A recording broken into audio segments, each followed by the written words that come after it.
Hello, I'm Lyssy with Texas A&M AgriLife Extension in Calhoun County. I'm a Family and Community Health Extension Agent, and I want to welcome you to our weekly discussion on ways to improve your health and wellness. Today I'm focusing on your financial wellness since April is Financial Literacy Month, and many of you have received a stimulus check from the government and might want some direction on how it should be spent. Some of you, it might be completely obvious on how you're going to spend the money because you are no longer getting paid and you have bills to pay. Some of you may have already spent the money, and that's understandable. Some of you may be wondering which bills to pay first. You do need to prioritize your expenses. There's rent, there's utilities, food, car payments, gasoline to go in that car insurance, medicines. There's probably many other bills I haven't even considered. There is help available.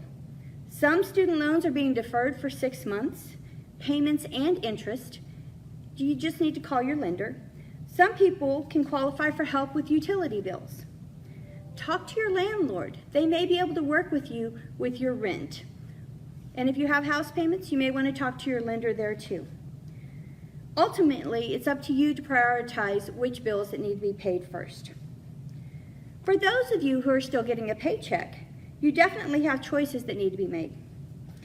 I know a few people who have seen this as found money and have spent it in some fun way.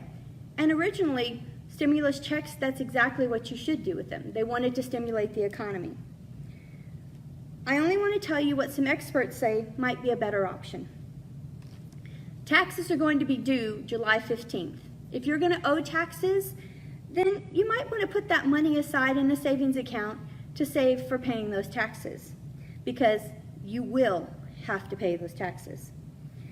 There is some disagreement among experts as what is the next best thing to do. Some say you should pay off high interest debt. Others say you ought to create an emergency fund. Okay? It's up to you. But this situation has shown some people that having an emergency fund is a really good idea. What is an emergency fund? Well, it's 3 to 6 months of your normal monthly expenses. This means you have to sit down and write down a budget, writing down your expenses that you have to pay and then those expenses that you want to pay. And then add that up. And remember that electric bills are often more expensive in Texas in the summer than they are during the winter, so you might want to add a little bit of money there. Then multiply it by 3 or 6, depending on how big of an emergency fund you want to have. Okay? The money should be kept in a safe place, not in your mattress, not in a hole in the backyard or anything like that, in a high-interest money market fund or a high-interest savings account. Now, if you'd rather pay down your debt first, especially high-interest credit card debt, there is some disagreement among experts on how that should be done.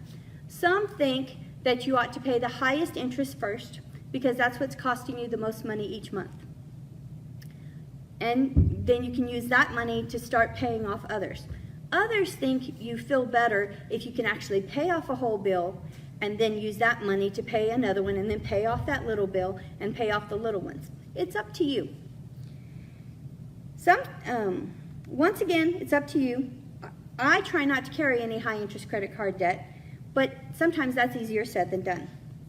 Now, there are those of you who are still getting paid, and you have more choices with your stimulus check.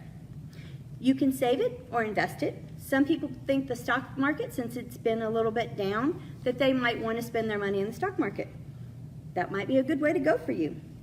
If you choose to spend your check, you might want to consider spending it locally, especially at a business that you don't want to see go out of business, a local business there in your community. Donating your money to a favorite charity might also be a good thing to do. The IRS is allowing a $300 deduction for charitable donations, even if you don't itemize. I hope this has helped some of you determine what you're going to do with your stimulus check.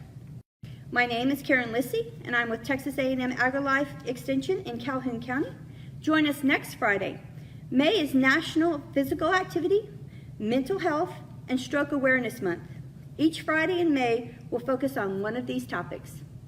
Have a nice weekend.